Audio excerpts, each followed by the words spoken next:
Buenas noches a todos. Hoy vamos a ver lo que es el trauma abdominal.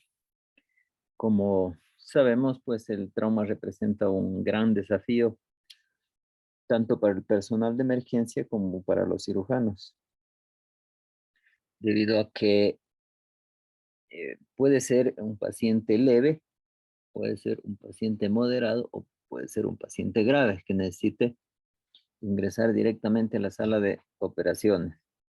Entonces, por eso es importante tener un conocimiento básico del paciente, realizar el diagnóstico lo más pronto posible para así decidir la conducta más adecuada. Vamos a ver un poco lo que es la anatomía del abdomen, debido a que siempre es importante reconocer qué órganos más o menos están en cada uno de los cuadrantes que todos conocemos, ¿no es cierto? Los hipocondrios, derecho e izquierdo, la región lumbar, izquierda y derecha, y la región ilíaca hacia abajo, ¿cierto? Izquierda, derecha. Y en la parte media tenemos la región epigástrica, umbilical e hipogástrica. Como podemos ver aquí, el abdomen se extiende desde, desde el diafragma, ¿no es cierto? A nivel aproximadamente de acuerdo al, si está en inspiración o expiración, 6 de más o menos a nivel del sexto espacio intercostal al décimo espacio intercostal, ¿sí? Y se extiende hasta la pelvis hacia abajo, hacia los lados, pues por la región lumbar, ¿cierto? Eh, Vamos a ver cómo estamos.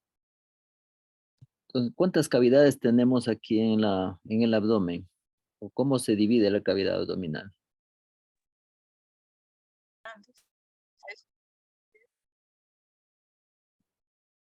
Busca la cavidad retroperitoneal.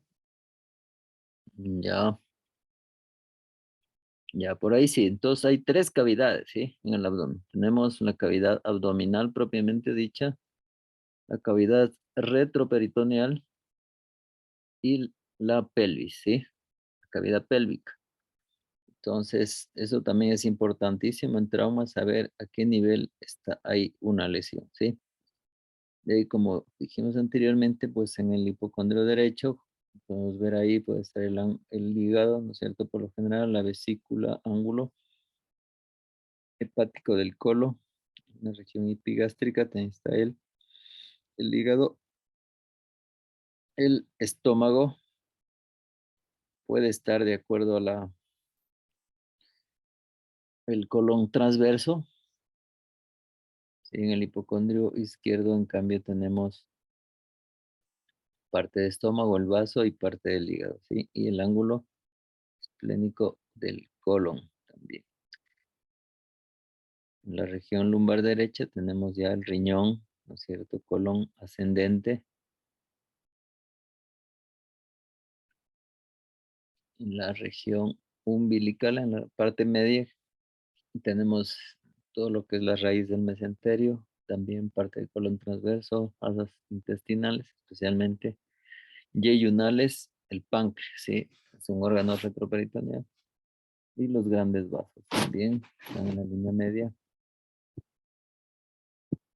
en la fosa ilíaca a la derecha, pues en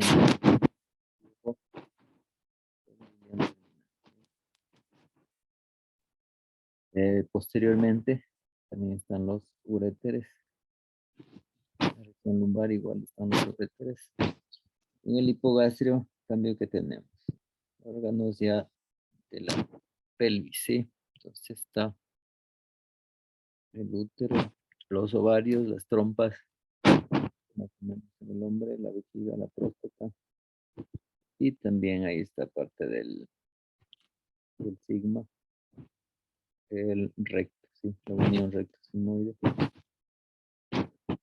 En la fosa ilíaca izquierda está el sigma, a la parte última del colon izquierdo y asas iliales también, ¿sí? Entonces, en trauma penetrante, sobre todo, pues podemos sospechar en alguna lesión de acuerdo al seguimiento del orificio de entrada, ¿no es cierto? Puede ser por arma blanca o por arma. Entonces, esto también tenemos que tener presente para, para el manejo adecuado del paciente. Por otro lado, que tenemos la clasificación, ¿sí? Podemos clasificarlo por lo general, ¿no es cierto?, en traumas contusos y en traumas abiertos. ¿Sí?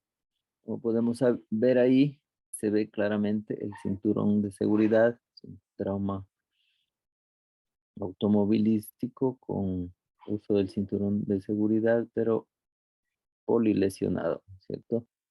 Tenemos un latigazo ahí que se llama el cinturón de seguridad, donde pueden estar comprometidos órganos intraabdominales. Es un trauma contuso, ¿sí?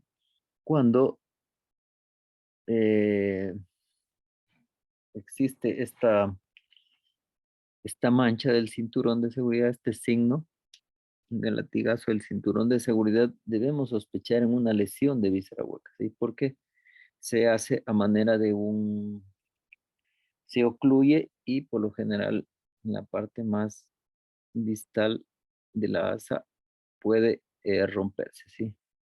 Puede haber una lesión de intestino delgado sobre todo, ¿sí?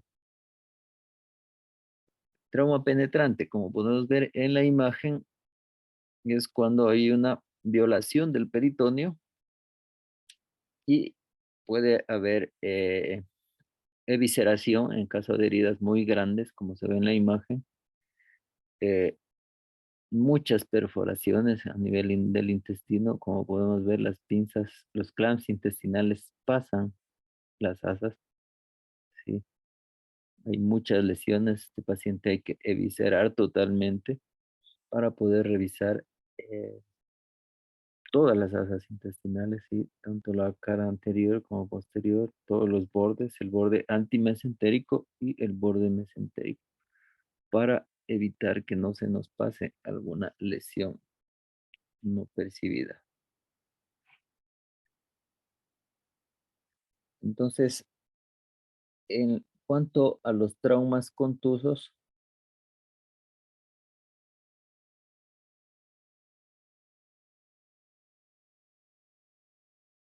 tenemos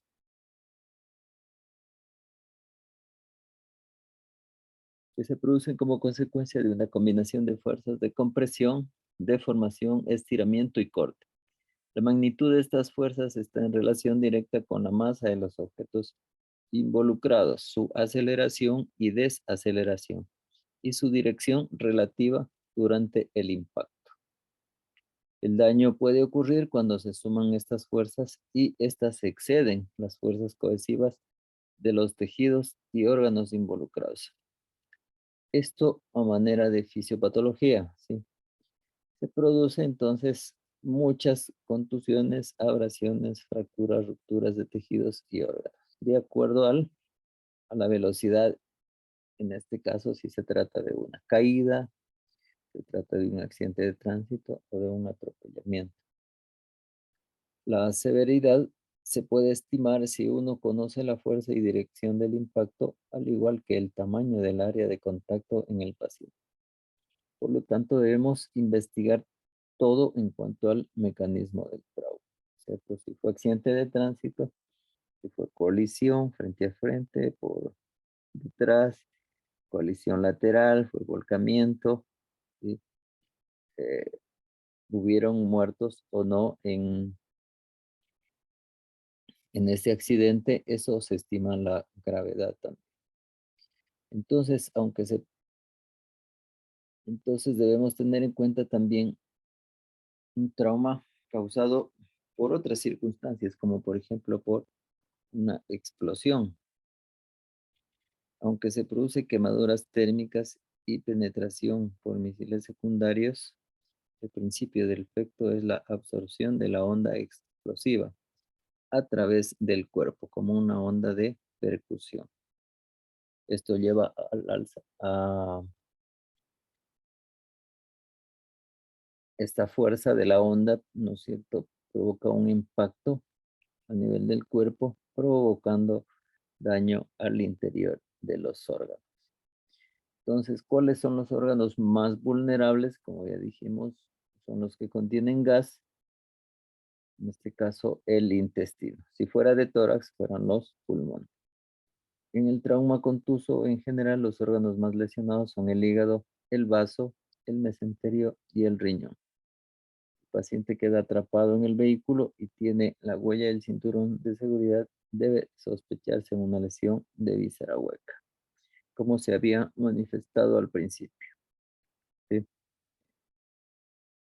En cuanto al trauma penetrante, las heridas pueden ser por arma de fuego, arma blanca o cualquier otro objeto cortante o punzante. Las heridas por proyectiles de alta velocidad transfieren mayor energía cinética a las vísceras abdominales, teniendo un efecto adicional de cavitación temporal. Entonces, esto hay que recordar, ¿sí? Siempre las heridas por arma de fuego van a dar una cavitación, es decir, el orificio de entrada va a ser más pequeño que el de salida, en el caso que lo haya.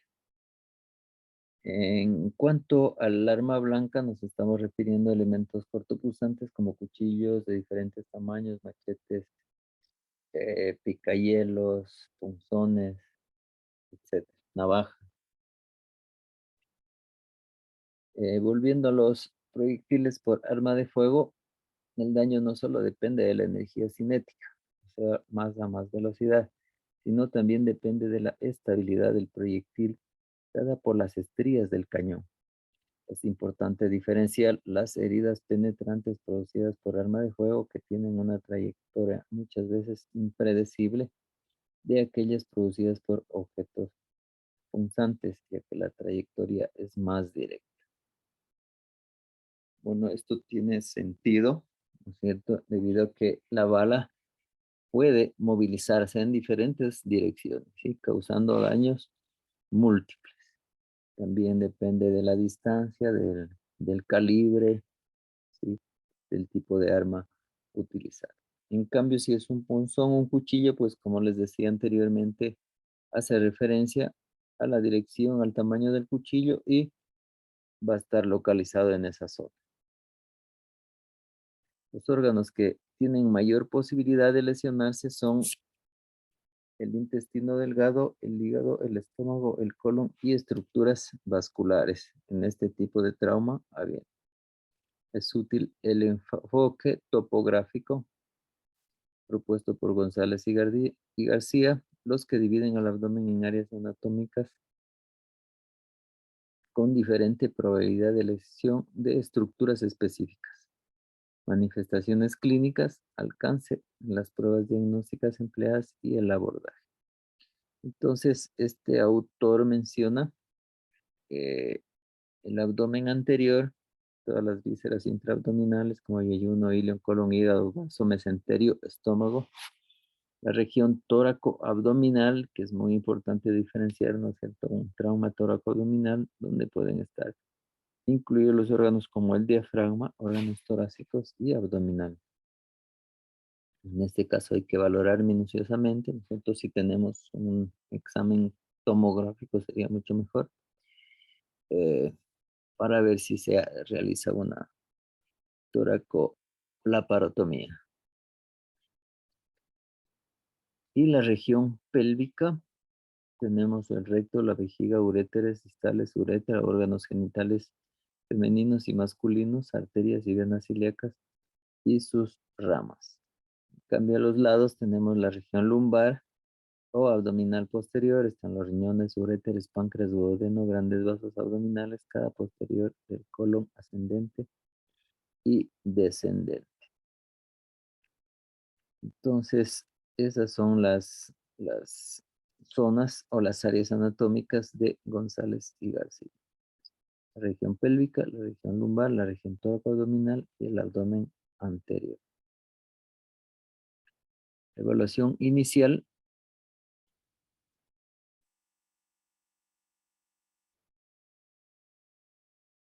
En la evaluación inicial, entonces, antes de conocer la existencia o no de lesión intraabdominal, el enfoque del paciente traumatizado, sea por trauma contuso o penetrante, debe ser detectar y tratar en forma rápida las situaciones de inmediato, los que ponen en peligro la vida, ¿sí? Como lo menciona el ATLS. Para lo anterior, se deben poner en práctica los principios de revisión primaria, la resucitación, la restauración de las funciones vitales, la revisión secundaria y el tratamiento definitivo de las lesiones, sí, tal como lo menciona el ATLS, como habíamos mencionado.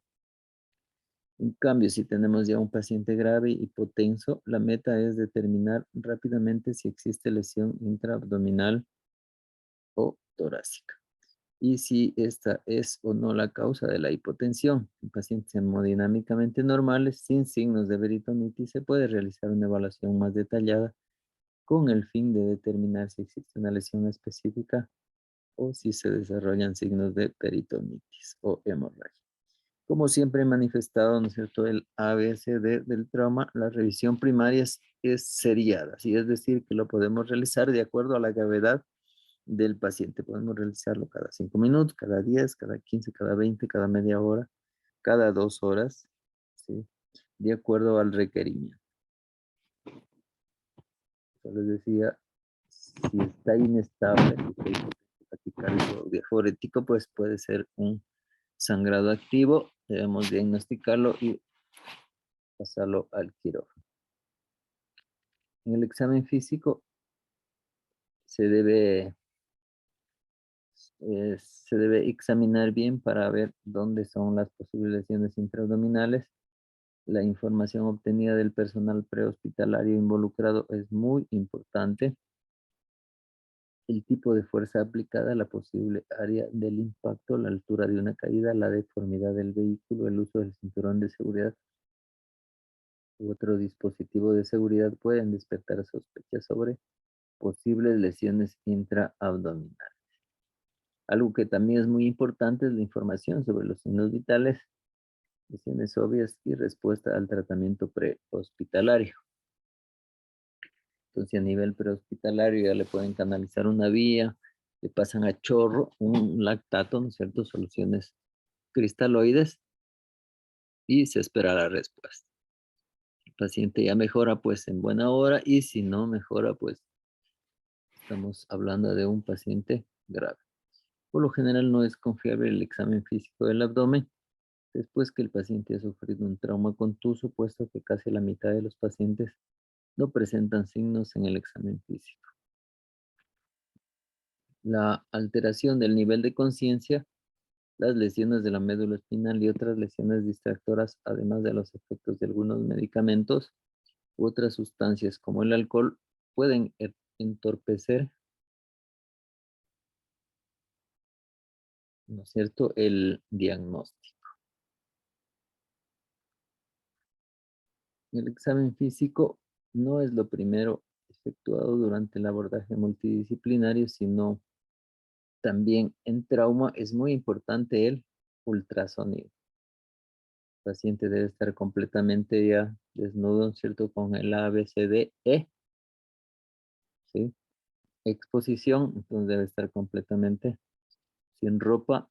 No debemos tratar de retirar la ropa, sino más bien cortar y algo lo más fácil posible, ¿sí?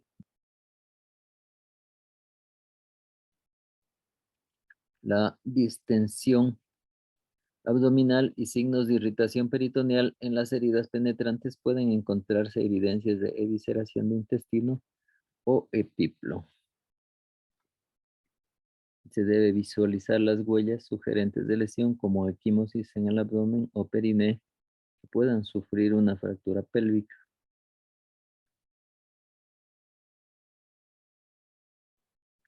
A ver, David, ¿qué signos o síntomas nos hacen sospechar en una fractura de pelvis? Bueno, el dolor en la zona inguinal. Puede haber hematomas en la región, igual en la misma región, incluso también puede haber signos urinarios como Dificultad para orinar o sangre incluso en la orina. Ya, sangre en el meato urinario, ¿sí? La exploración que debemos realizar se llama en libro abierto. Debemos palpar las espinas ilíacas anterosuperiores y realizar una tracción hacia atrás, ¿sí? Con esto nos va a dar algún clic o va a despertar mucho dolor, entonces sospecharíamos en esto, ¿cierto? También vamos a buscar equimosis en la región inguinal, además de sangre en el meato urinario.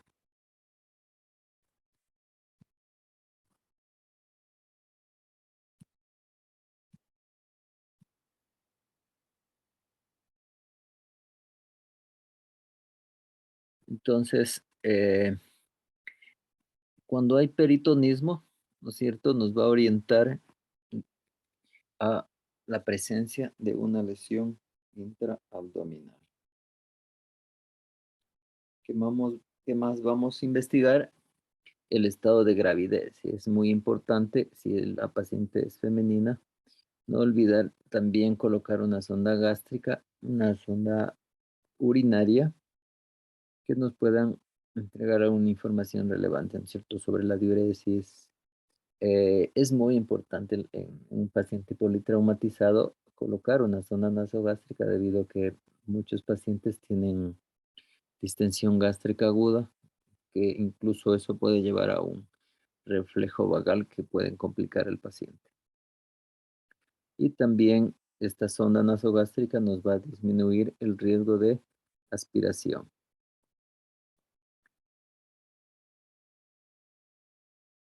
En pacientes con fractura de pelvis hay que tener cuidado, ¿no es cierto?, la colocación de la sonda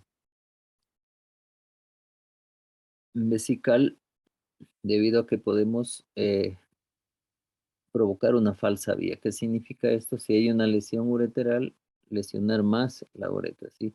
Y llevar infección o bacterias hacia otras partes de la región perineal. Igualmente, la zona nasogástrica hay que tener mucho cuidado en pacientes con fractura de la lámina cribosa, ¿sí? O del piso del cerebro. Entonces, cuando sospechamos de esta fractura, ¿no es cierto? Si el paciente tiene rinorraquia, otorraquia, eh, el signo de mapache, ¿no es cierto? O equimosis en la región posterior auricular. Entonces, si el paciente está esta, debemos colocar la sonda orogástrica, ¿sí?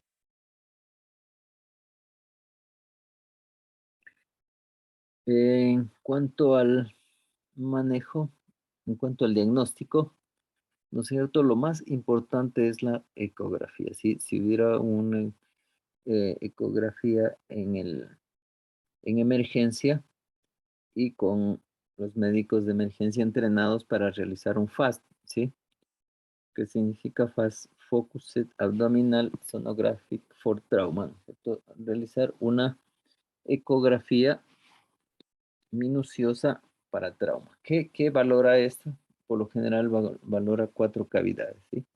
La cavidad pericárdica, la cavidad pélvica, las correderas parietocólicas, izquierda y derecha, y el espacio de Morrison, ¿sí?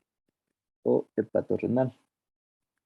Entonces, esta ecografía se la realiza muy, muy rápido y se va a detectar si hay presencia o no de líquido en estas cavidades, que eso es lo que se está buscando. Entonces, de una manera didáctica, dice, es más adecuado hablar de una forma independiente del estudio de cada uno de estos mecanismos, de estos métodos diagnósticos. Como también tenemos la tomografía. Si es un centro donde sí hay una tomografía, pues es importante también si el paciente está estable. Recuerden que la tomografía es un examen que irradia mucho y además tiene un tiempo más prolongado para su realización. Entonces, es importante tomar en cuenta eso, ¿sí? Debe estar estable el paciente. Si no tenemos ecografía ni tomografía, podemos realizar un lavado peritoneal diagnóstico. Eso sí, se hace en la emergencia, se hace de una forma rápida, con anestesia local y se coloca una sonda a nivel del ombligo. Por lo general se hace la incisión de una forma muy cuidadosa para evitar contaminar con sangre esta sonda, ¿sí? Si aspiramos directamente sangre, pues está hecho el diagnóstico de un posible sangrado, ¿no es cierto? El órgano que se lesiona con mayor frecuencia, pues, y da hemoperitoneo en un trauma contuso es el hígado, ¿sí? El hígado y el vaso. Entre ambos, en una serie de estudios, por lo general, algunas revelan el hígado, otras revelan el vaso, ¿sí? Pero entre estas dos está esto. Y en últimos casos, ¿no es cierto? Tenemos la laparoscopía diagnóstica. Es un método también ya un poco más invasivo que requiere anestesia general, pero tal como sea diagnóstica también puede ser terapéutica, ¿sí? Si hay lesiones podemos repararlas ahí mismo. Si es un trauma hepático grado 3, eh, se puede reparar, se repara, o si no se toca colocar compresas nada más, ¿sí? Se llama el empaquetamiento. Ahí ya se va a otro periodo, ¿sí? A otro, como es el control de daños, ¿sí? Cuando hay un paciente que está inestable y tiene muchas lesiones, se hace esta cirugía de control de daño. ¿En qué consiste? En realizar rápidamente el packing, por ejemplo, si hay un sangrado en el vaso o en el hígado, o sea, empaquetar, colocar compresas para evitar más sangrado. Si hay heridas, hay muchas heridas, así como vimos en este paciente, y está inestable, sí, por lo general podemos hacer un nudo aquí y un nudo acá, ¿sí? E incluso se puede dejar el abdomen abierto con una bolsa de Bogotá, ¿sí? Y el paciente debe ir a cuidados intensivos, ¿sí? Eh, para estabilizarlo al paciente y a su vez, después de 24, 48 horas, sí, reparar definitivamente las lesiones. Entonces, esto se llama la cirugía de control de daños. ¿Cuál es el objetivo? Evitar la hipotermia, la coagulopatía y la acidosis metabólica en este paciente, ¿sí? O sea, hay que estabilizarlo en una unidad de cuidados intensivos. Entonces, eso es el principal objetivo. Entonces, estudios radiológicos simples también son parte del protocolo de manejo. Nos pueden dar información directa como ruptura de un hemidiafragma, un neumoperitoneo, un hemoperitoneo, fracturas de costillas, ¿sí? Un neumoperitoneo también, si el paciente lo puede. Esta radiografía, hay que hacer una radiografía de tórax, el paciente debe estar sentado, ¿sí? Si no puede sentarse, se lo coloca de cúbito lateral con rayo horizontal, ¿sí? Esa es la forma de hacer una radiografía para valorar o para ver un hemoperitoneo, ¿sí? Si no se puede sentar, hay que hacerle de abdomen, ¿sí? Una RX simple de abdomen. El paciente debe estar lateral, ¿sí? Y la placa debe ser con rayo horizontal.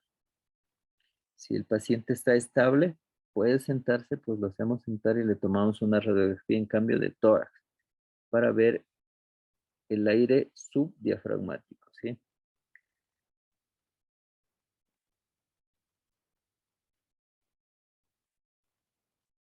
Ya, vamos a hablar un poquito sobre la técnica de lavado peritoneal diagnóstico, debido a que esto lo puede realizar incluso un médico residente de una forma rápida si no está el cirujano. Como ya mencionamos, se introduce un catéter en la cavidad peritoneal para aspirar sangre. O puede haber líquido intestinal, ¿no es cierto? Cualquier otro tipo de líquido, fecaloide, fétido, de acuerdo a la lesión. Si es fecaloide, pues vamos a sospechar en una lesión de intestino grueso. Si es verdoso o líquido intestinal, pues vamos a pensar en intestino delgado. Si es sangre, pues hígado o vaso. Y de acuerdo al mecanismo del trauma, podemos sospechar la lesión, ¿sí? Si no se extrae nada, al momento de colocar la sonda, se debe infundir 1 litro de solución salina tibia o lactato de Ringer también, ¿sí? Y en los niños se puede administrar 10 ml por kilo de peso. Luego el paciente se lo debe mover, ¿sí? Poner ligeramente lateral derecho, lateral izquierdo, para que se mezcle un poco este líquido. Y luego, una vez en el adulto, entonces se coloca los 1000. Luego la sondita se la coloca para que, bajo el abdomen, para que drene espontáneamente, ¿sí? Entonces, se puede extraer en una jeringuilla 10 ml y se le envía al laboratorio. Si el resultado nos da más de 100.000 glóbulos rojos por centímetro cúbico, pues también va a ser positivo. Si nos da glóbulos blancos, más de 500 por centímetro cúbico, igualmente va a ser positivo. Podemos hacer una tinción GRAM, si sea positivo o GRAM negativo, pues nos va a dar la presencia de bacterias, puede ver la presencia de bilis o incluso presencia de comida, ¿sí? Entonces todo eso hay que tomar en cuenta.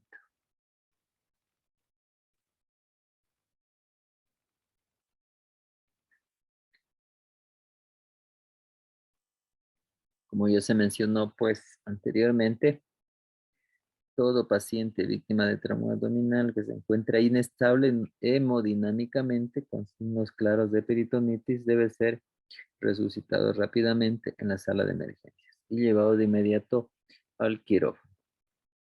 De acuerdo a la magnitud y gravedad de las lesiones encontradas, puede realizarse una cirugía convencional o laparoscópica. Es decir, identificar y tratar de forma primaria cada una de las lesiones o bien ser sometido a una cirugía de control de daños, como ya lo manifesté.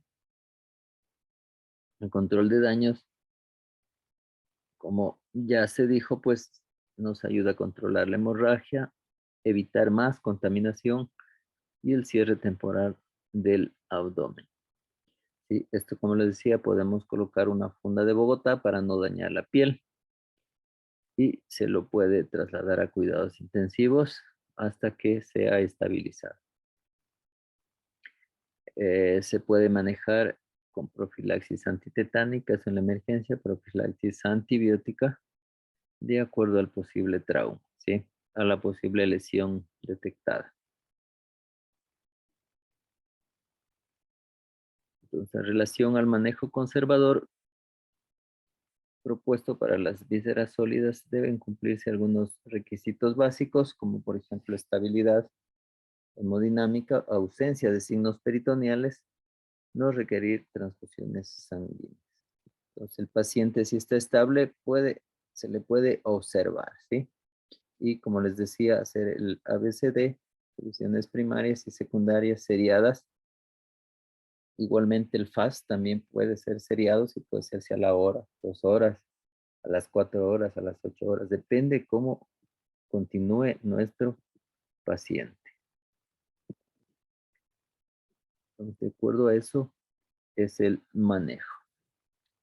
Bueno, para concluir, pues el manejo del trauma abdominal continúa generando interés y controversia. Existen muchos métodos de ayuda diagnóstica y múltiples algoritmos de manejo para evitar laparotomías innecesarias o tardías. Cada hospital pues va adoptando de acuerdo a sus recursos la experiencia estando siempre continua la revisión para lograr mejores resultados en los pacientes con un alto nivel de calidad. Entonces, esto sería como un resumen sobre el trauma abdominal y su manejo.